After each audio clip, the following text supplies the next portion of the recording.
पुणे शहरामध्ये सध्या पुणे पोलिसांनी रात्रीच्या वेळेस गस्त वाढवलेली आहे, बंदोबस्त वाढवलाय आणि हे सगळं कशासाठी केलं जात आहे तर जे रस्त्यावरती स्टॉल्स लावणारे किंवा टपरी चालक आहेत किंवा लहान लहान ज्यांची दुकानं आहेत ती सगळी दुकानं 10च्या आत बंद झाली पाहिजेत, यासाठी 9 वाजल्यापासूनच अक्षरशः पोलिसांचे बंदोबस्त हे ठिकठिकाणी लागतात। जे दुकानं बंद करत नाहीत त्यांच्यावरती काही ठिकाणी आरेरावी केली गेलेली आहे, दमदाटी सुद्धा पोलिसांकडून केल्या गेल्याचे व्हिडिओ आहेत, तसे आरोप सुद्धा अनेकांकडून करण्यात येतात। अर्थात हा जो काही नियम आहे तो गुन्हे रोखण्यासाठी वगैरे केल्याचं पोलीस आयुक्तांचं म्हणणं आहे। मात्र जरी असं असेल तरी सुद्धा अगदी हातावरती पोट असलेले हे सगळे पथारी व्यावसायिक असतात किंवा लहान मोठे टपरी चालक, हॉटेल चालक असतात, स्टॉल्स असतात ज्यांचे, त्यांच्यासाठीच हे सगळे नियम का? हे सगळे नियम हाय-फाय 5 स्टार हॉटेल्ससाठी, मोठमोठ्या पबसाठी, बारसाठी, रेस्टोसाठी, रूफटॉप रेस्टॉरंटसाठी का नाहीत? हा प्रश्न आज सर्वसामान्य व्यावसायिकांना पडलेला आहे। मी आता कमला नेहरू पार्क परिसरामध्ये आहे। तुम्ही जर पाहिलं तर या भागामधली ही खूप मोठी खाऊ गल्ली आहे आणि खूप वेगवेगळ्या पदार्थ या ठिकाणी मिळतात। खूप मोठ्या संख्येने या ठिकाणी व्यावसायिक आहेत। गेल्या अनेक वर्षांपासून ते या ठिकाणी व्यवसाय करतात। मात्र गेल्या 5-7-8 दिवसांपासूनचं असं एकंदरीत वातावरण आहे की 9 वाजल्यापासूनच पोलीस येतात आणि सगळी दुकानं बंद करायला सांगतात। त्यामुळे एकतर हातावरती पोट असलेले हे सगळे लहान लहान व्यावसायिक आणि त्यांचं या सगळ्यात खूप मोठं नुकसान होत आहे। बरंचसं त्यांचं जे काही व्यवसाय होतो हा रात्रीच्या वेळेस खूप जास्त प्रमाणात होत असतो, कारण अर्थात पुण्यामध्ये विद्यार्थी आहेत, नोकरदार वर्ग खूप मोठा आहे, पण या सगळ्याचा त्यांना खूप फटका बसतोय। टपरी चालकांना सुद्धा या सगळ्यामध्ये 9:30 वाजताच टपऱ्या बंद करायला सांगितल्या जातात। नेमकी फॅक्ट चेक करणार आहोत आज आपण की खरंच असं घडतंय का आणि हे सगळं का घडतंय, या सगळ्यामधून व्यावसायिकांचं किती नुकसान होत आहे हे सुद्धा जाणून घेणार आहोत। किती वर्षांपासून तुमची या ठिकाणी टपरी आहे आणि आता सध्या किती वाजता बंद करायला सांगतायत? 35-40 वर्ष झाले आम्हाला आणि ते 9:30ला 10च्या आत बंद ठेवायचं पाहिजे मला असं मानून गेलेलं आहे। या आधी किती वाजेपर्यंत चालू असेल? पहिले 11:15 पर्यंत असते शेवट। मग आता बंद नाही केलं तर पोलीस काय ओरडतात, काय करतात? ओरडतात काय, ते खटला भरणार, मग ते खटला भरायला लागतात, कोर्टात जायला लागतात आपल्याला, मग तिचे 2-3 हजार रुपये फाईन भरायला लागतात। त्याच्यामुळे आम्ही त्याच्या अगोदर बंद ठेवतो। पण नुकसान किती होतं तुमचं याचं? आमचं नुकसान होतं ना, लय नुकसान होतं आमच्या 10 नंतर कस्टमर चालू होतात, पान खायला, जेवण करून येतात लोक जेवायला, पान खायला, त्याच्यामुळे आमचं नुकसान पानच होतं। किती वाजेपर्यंत साधारण चालू ठेवायला दिलं पाहिजे असं? मग 11-11:15 पर्यंत ठीक आहे ना, इथे काय एवढं एरिया चांगला आहे त्याच्यामुळे इथे काय त्रास नाही लोकांचा, त्याच्यामुळे आपल्याला काय त्रास नाही आहे, त्याच्यामुळे आम्ही 11 पर्यंत पाहिजे आम्हाला टायमिंग। किमान 11 वाजेपर्यंत हे सगळं दुकानं जी आहेत ती चालू ठेवायला दिली पाहिजेत अशी मागणी या सगळ्या पथारी व्यावसायिक असतील किंवा हे लहान मोठे चालक असतील त्यांच्याकडून केली जाते। आपण आणखीन काही लोकांशी सुद्धा या सगळ्यामध्ये बोलण्याचा प्रयत्न करणार आहोत ज्यांची ही दुकानं आहेत। आत्ताही बघितलं तर खूप मोठ्या संख्येने या ठिकाणी गर्दी आहे आणि ही अशीच गर्दी रात्रीच्या वेळेस सुद्धा होत असते। मात्र असं पाहायला मिळतं की रात्रीच्या वेळेस जरी ही गर्दी झाली तरी सुद्धा, कितीही गर्दी असेल तरी सुद्धा ही दुकानं बंद करायला लावली जातात आणि मग तिथून पुढच्या जे काही कस्टमर्स असतात त्यांना परत फिरावं लागतं आणि मोस्ट ऑफ द टाइम्स या ठिकाणचा सगळा व्यवसाय हा रात्रीच्या वेळेसच खूप मोठ्या संख्येने होत असतो। त्यामुळे इथलं रात्रीच्या वेळेस दुकानं लवकर बंद करावी लागत असल्यामुळे होणारं नुकसान हे खूप जास्त आहे। किती वर्षांपासून तुमचं स्टॉल आहे या ठिकाणी आणि किती वाजता सध्या पोलीस बंद करायला? 15 वर्ष झालेत। पोलीस लोकांनी ते अनाउन्समेंट केली की 9:30 वाजताच बंद करायचं।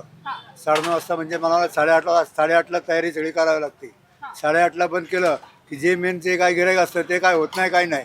ही जी मोठमोठी हॉटेल आहे, रेस्टॉरंट आहे, बार आहे, ही सगळी यांना 24 तासाची मुभा दिली आणि आम्हालाच का 9:30 वाजता? आम्ही काय केले त्यांचं? आम्ही काय टॅक्स देत नाही का?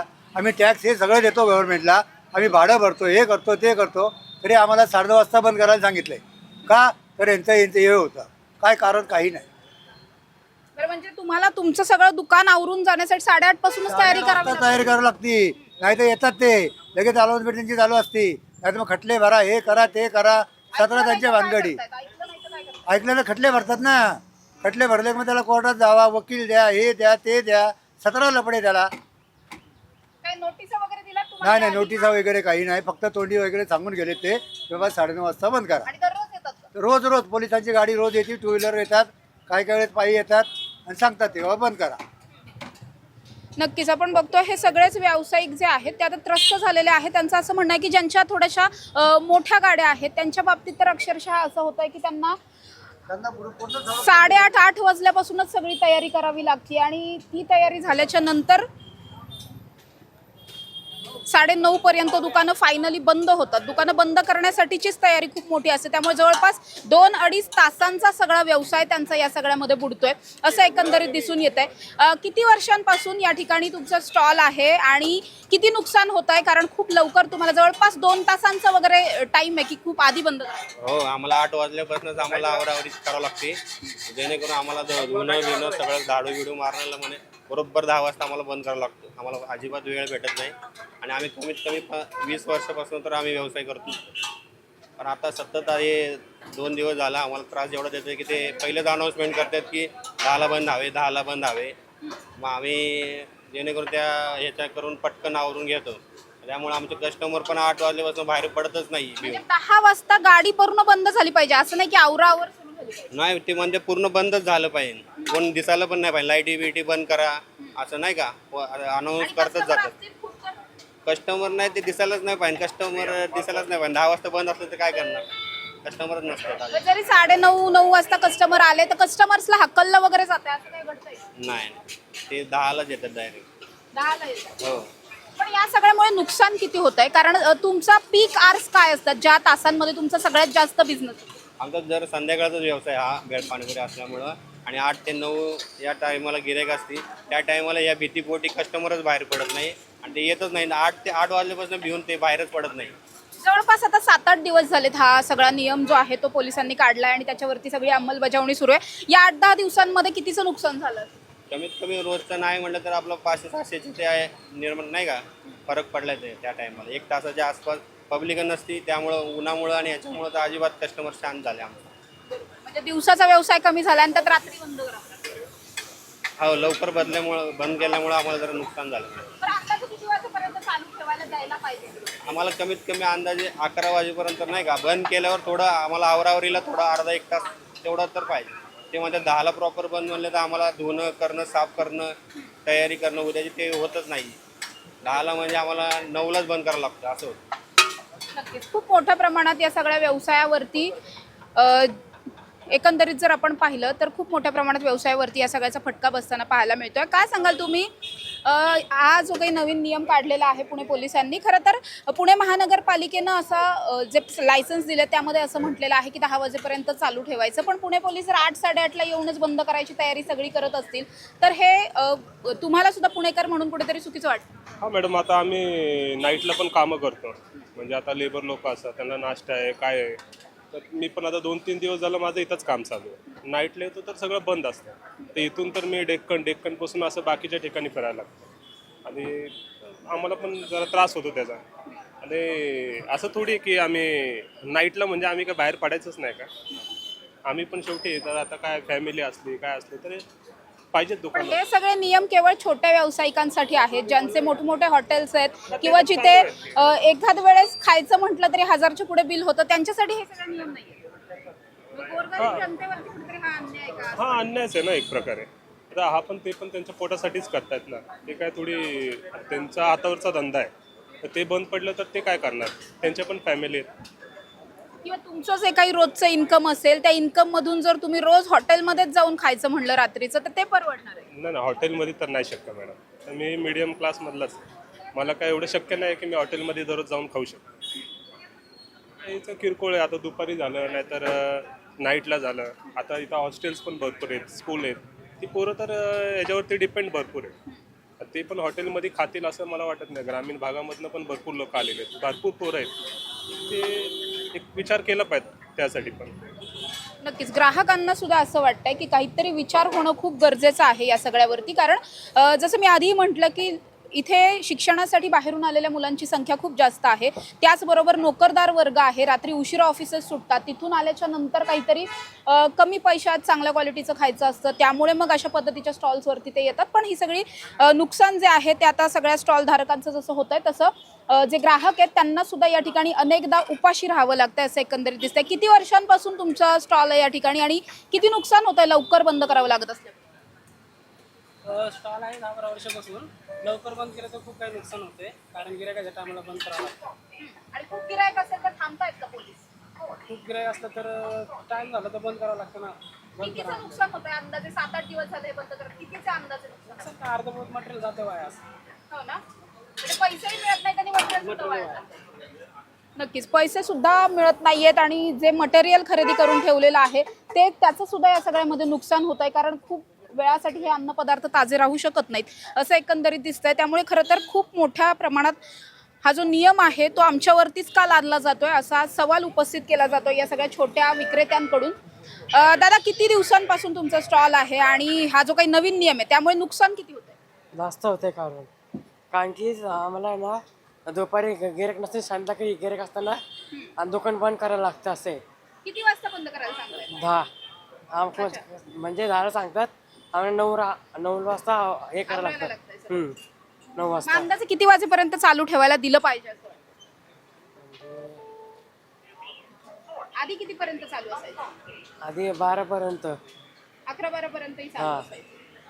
नक्कीच किमान ज्या भागांमध्ये गुन्ह्यांची संख्या कमी आहे किंवा ज्या भागांमध्ये थोडेसे जे पॉश एरिया आहेत त्या ठिकाणी जरी पुणे पोलिसांनी गस्त वाढवली आणि ही सगळी दुकानं चालू ठेवू दिली तर काही प्रॉब्लेम नाही आहे असं अनेकांचं म्हणणं आहे. पण प्रत्येक वेळेस दुकानं बंद ठेवणं हा या सगळ्या आजारावरचा इलाज असू शकत नाही. आजारापेक्षा इलाज भयंकर म्हणतात तशा पद्धतीचं काम एकंदरीत पुणे पोलिसांनी केलंय असं पुणे शहरातल्या सगळ्याच विक्रेत्यांना वाटतंय. आणखीन काही जणांशी सुद्धा आपण बोलणार आहोत. किती वर्षांपासून दुकान आहे या ठिकाणी आणि आता नुकसान किती होतं? नुकसान होतंय मॅडम. आमचा टायमिंग 9 जेवण झाल्यानंतर ज्यूस प्यायला येतात लोक, पण आम्हाला 9 वाजताच बंद क्लोज करायला चालू करायला 10 वाजेपर्यंत क्लोज करावं लागतं आम्हाला. आमचं नुकसान होतंय खूप सारं.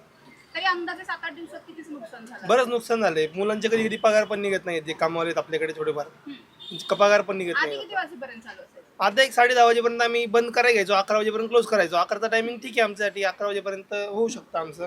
ते 9 वाजताच क्लोज करा, 10 वाजेपर्यंत लॉक मारा, खटले टाका, पोलिसांचा त्रास. पण हे सगळं मोठ्या हॉटेल्सच्या बाबतीत घडत नाहीये, पब रूफटॉप रेस्टॉरंट्सच्या बाबतीत घडत नाहीये. हे तुमच्यासारख्या लहान व्यावसायिकांवरती अन्याय असं वाटतं. हो, खूप सारा अन्याय आहे मॅडम आमच्यावर. त्यांना काही नियम घालून दिले पाहिजेत असं वाटतं. आमच्यासाठी नियम करावं की बाबा 11 वाजेपर्यंत क्लोज करा, ठीक आहे आमचा नियम ओके. 10 वाजता 9 वाजता क्लोज करा, ते त्रास होतोय खूप आम्हाला त्या गोष्टीचा. तर जसे तुमच्यावरती नियम लादले जात आहेत तसे त्यांच्यावरती सुद्धा हायफाय रेस्टॉरंट हॉटेल बार आहेत त्यांच्यावरती सुद्धा लादले पाहिजेत असं 100% लादले पाहिजे त्यांच्यावरती नियम. त्यांचं रात्रभर चालू असते, ऑन बंद करून आतमध्ये चालू ठेवतात. सहकार्य राहतं पोलिसवाल्यांचं त्यांना. तर त्यांनी तेवढं आम्हाला सर्वसामान्य माणसांना सहकार्य करावं ही विनंती. नक्कीच त्रासून गेलेले आहेत अक्षरशः लोक, कारण जवळपास 7-8 दिवस झालेत, म्हणजे एक आठवडा झाला असं आपण म्हणू शकतो. आणि खूप या सगळ्यामध्ये फटका बसतोय. नुकसान तर होतच आहे, म्हणजे सामानाचं साहित्याचं सुद्धा नुकसान होत आहे, पैशांचं सुद्धा नुकसान होत आहे, ग्राहकांना उपाशीपोटी जावं लागतंय असंही एकंदरीत पाहायला मिळतंय. काय वाटतंय एकंदरीत हा नियम आणि पुणे पोलिसांनी हे जाणून बुजून कुठेतरी लादलंय असं वाटतं? हा नियम थोडाफार शिथिल केला पाहिजे, कारण की या आत्ता हे जे महागाईचे दिवस चालू आहे, जसं सिलेंडर वाढलेला आहे, काही ठिकाणी लाईट नाही आहे, काही ठिकाणी बऱ्याचशा अडचणी आहेत. या अडचणींना मात करून हा पथविक्रेता आपलं पोट भरण्याचं काम करतं. यामध्ये तुम्ही परत अजून नियम टाकताय की तुम्ही 10च्या आत बंद करा. यामध्ये काय होतं, कस्टमर येण्याची वेळच आहे संध्याकाळच्या 7च्या नंतरनं. आत्ता पाहताय तुम्ही 7पर्यंत ऊन असतं, 7 नंतरनं ऊन कमी झाल्यावर लोक बाहेर पडतात. 7 नंतरनं जे लोक बाहेर पडतात ते खाण्यासाठी निदान अर्धा तास तरी पाहिजे. जर 10ला बंद करायचं म्हणलं तर सगळ्यांना हे आवरावरी करायला 2 तास लागतात, कारण की स्वच्छता करावी लागते, सगळं सामान जागेवर ठेवावं लागतं, सगळ्या गोष्टी चालू आहेत त्या बंद करायला लागतात, यंत्रणा जागेवर ठेवावं लागते, या गोष्टीला 2 तास लागतात. जर 10 वाजता बंद करायला लावलं तर आम्हाला 8 वाजता बंद करायला चालू करायला लागतं. त्या वेळेमध्ये ह्यांचा व्यवसाय किती होणार आहे? 7 ते 8मध्ये काहीच व्यवसाय होणार नाही. आणि जे खवय्ये आहे त्यांना इथली सवय आहे, कारण की त्यांच्या बजेटमध्ये आहे आणि सगळं पौष्टिक मिळतं आणि गरम गरम मिळतं. हे हॉटेलमध्ये तसं नसतं.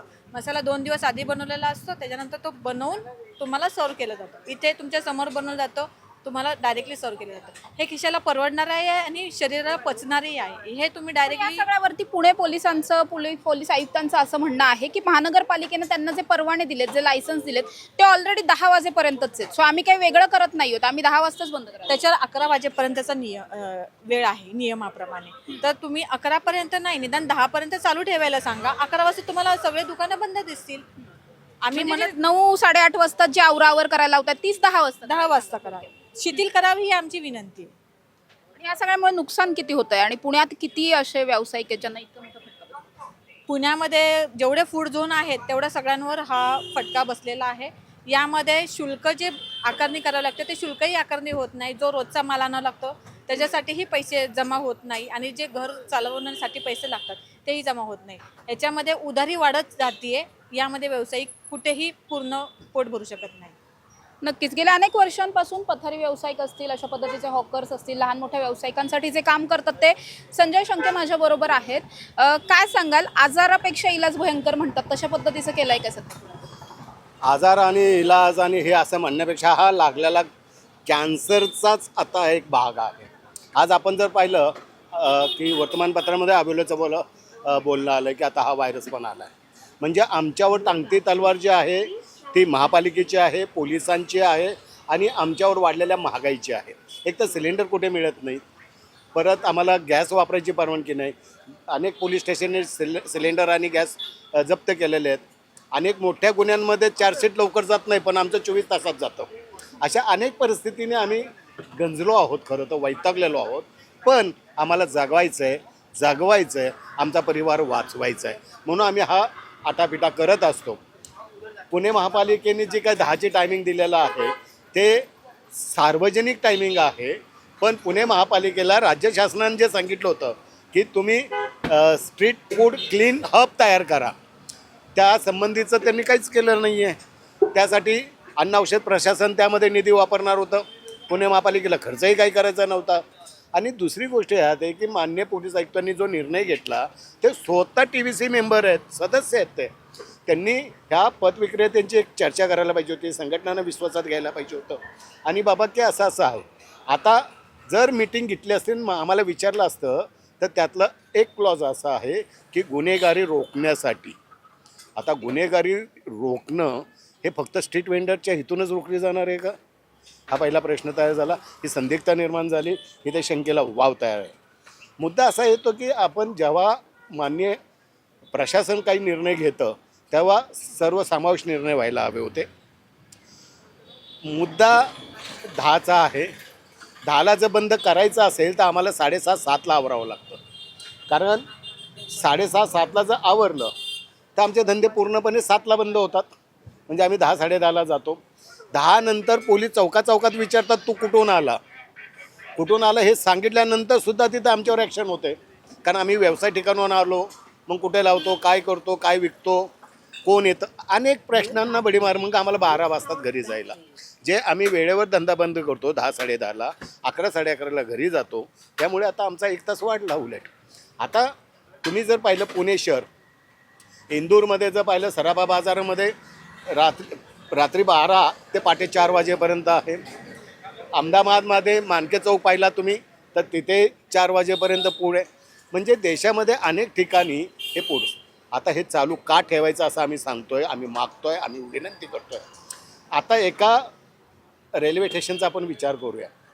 पुण्यामध्ये एका तासाला 7 रेल्वे येतात आणि वेगवेगळ्या भागातले रेल्वे येतात. आणि 7 रेल्वेमध्ये जर एका रेल्वेमध्ये 50,000 पब्लिक असेल तर मला सांगा रात्री खाऊ मिळण्याचे ठिकाण कुठे आहे हो आपल्याकडे? कुठेही नाही आहे. तशी व्यवस्था प्रशासन करत नाही, शासन करत नाही.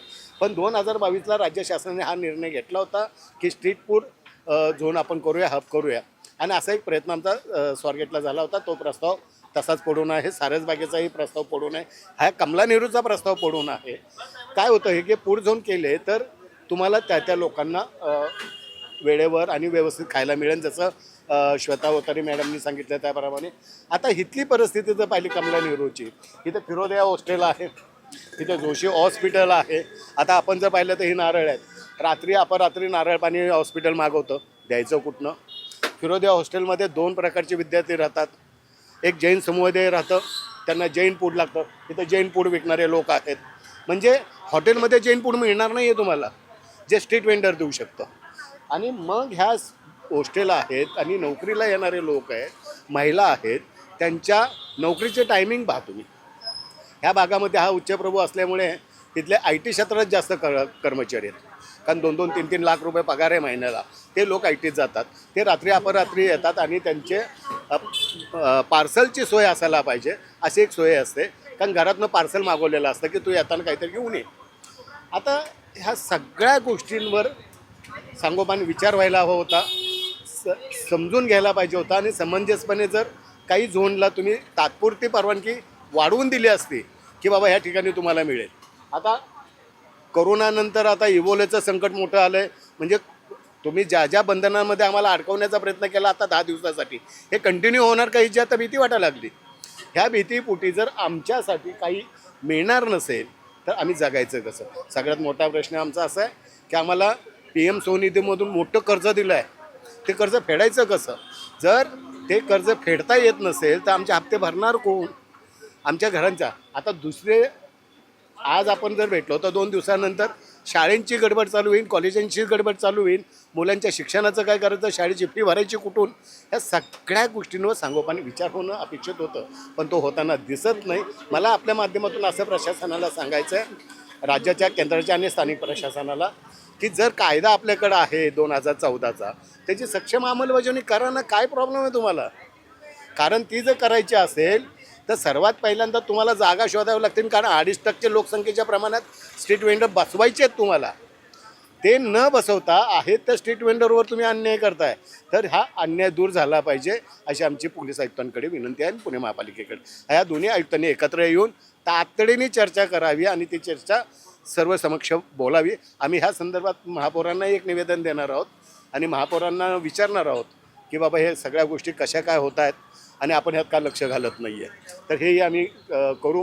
जाणीव संघटना म्हणून आम्हाला ह्या फेरीवाल्यांची जी चिंता वाटते ही चिंता दूर झाली पाहिजे, यासाठी आमचा प्रयत्न असेल, आमचा लढा असेल. नक्कीच सर. आणखी एक महत्त्वाचा प्रश्न असा की या सगळ्यामध्ये जर आपण पाहिलं तर हे सगळे नियम घालून जे दिलेले आहेत किंवा जे नियम लादले जात आहेत हे सगळे छोट्या व्यावसायिकांवरती आहेत. आपण अगदी या पेठेच्या बाहेर थोडंसं पडलं, हे आपण पेठांमध्ये उभे आहोत सध्या. पेठांच्या बाहेर जर आपण पडलो, मुंडवा असेल, कोरेगाव पार्क असेल, कल्याणी नगर असेल, या सगळ्या भागांमध्ये रूफटॉप रेस्टॉरंट्स चालतात ज्याच्यावरती अनेकदा कारवाई केली जाते, परत 2-4 दिवसांनी ते चालू होतात. पब्सला इतक्या वेळा सांगून सुद्धा पब्सुद्धा अगदी महिनाभर फार तर त्यांचं सगळं नियमितपणे सुरळीत सगळं होतं, पण महिनाभरानंतर पुन्हा एकदा त्यांचं लेट नाईट पब, क्लबिंग वगैरे हे सगळं चालतं. ज्या ठिकाणी खरं तर जास्त कारवाईची गरज आहे, गस्तीची गरज आहे, तिथे न करता केवळ अशा पद्धतीनं इथं हे सगळं वाढवलं जातं आणि अन्यायकारक हे सगळं वाटतं. ह्या प्रश्नावर बोलताना असं बोलता येईल की आता काल विमाननगरला एक घटना घडलेली आहे की काही गुन्हेगार हॉटेल मालकावर चिडले आणि तिथे भांडणं केली आणि असं काय काय घडलेलं आहे. ह्या घटना घडतात कुठे, तर हे जी पब, रेस्टॉरंट मोठमोठे आहेत, हॉटेल्स आहेत, तिथं घडण्याचं कारण एक आहे की तिथे तुम्ही त्यांना मुक्त वातावरण दिलेलं आहे. आमच्याकडे कुठे पिऊन येणारा नाही किंवा प्यायला मिळणार नाही, म्हणजे अशा परिस्थितीत. आणि ह्यांना परवानगी दिलेली जी आहे तिथे तुम्ही आता जर वाईन शॉप तुम्ही सांगितलं 12ला बंद करायचं आहे, आम्हाला 10ला बंद करायला सांगताय. वाईन शॉपचे 12चा नियम आहे. 12ला वाईन शॉपमधून जर एखादं ड्रिंक घेतलं तर ते प्यायचं कुठे हो, तर त्या आजूबाजूला कुठंतरी जागा बघून पितात. पण श्रीमंत लोक जे आहेत ते पबमध्ये जातात, तिथे पैसे उडवतात, पैशांचे हार घालून, म्हणजे अग्रवालची आता केस आहेच ती, की पैशांचे हार घालतात, डान्स करतात, नंगा नाच असतो तिथे. म्हणजे संस्कृतीवर आघात केला जातो, तिथं बंधनं नाही आहेत. पण इथं जीविताचं रक्षण केलं जातं, अनेकांचे जीव सांभाळले जातात. आमचे लोक शिळं राहिलेलं सुद्धा संध्याकाळी जे काही अनिवासी आहेत किंवा भिकारी आहेत किंवा असे आहेत त्या लोकांना ते वाटत जातात हो, आणि तिथं ते फेकलं जातं ते जनावरांना. आणि तिथे रोज गुन्हे होतात, रोज. म्हणजे लैंगिकतेबद्दल गुन्हा होतो, भांडणाचा गुन्हा होतो, खंडणीचा गुन्हा होतो, सगळे. पण तिकडं आमचं दुर्लक्ष आहे आणि सोयीस्करपणे आहे. आता मी विमाननगरचीच कथा सांगितली कारण का कालच घडलं आहे, ते ताजं आहे. पण ह्या संस्कृतीला कुठेतरी आळा घातला पाहिजे. आता मी जसं म्हणतो तुम्हाला की बाबा तुम्ही पुण्यातले काय पबचं आणि यांचं उदाहरण देणं, बालेलवाड, आता IT पार्क असलेली हिंजवडी आहे. हिंजवडीमध्ये तर महिला सुरक्षित नाही आहे तो. आता त्या मेट्रोमधून यायचं का कॅब करायची, हा पहिला प्रश्न येतो की सुट्टी लागल्या कारण त्या सुट्टीनंतर परत घरचे वाट बघत असतात ती महिला आपली घरी सुरक्षित पोहोचेल की नाही. म्हणजे जितक्या चुकीच्या पद्धती आहेत त्या आउटसाईडला जास्त आहेत. आता नॉनव्हेज बघा, आता तुम्ही माहितीसाठी सांगतो, सगळीकडे घरातलं काय चुलीवरचं मटण वगैरे, आणि जसं सिलेंडर बंद झालं तिथले बोर्ड काढून टाकले, म्हणजे ते फसवत होते.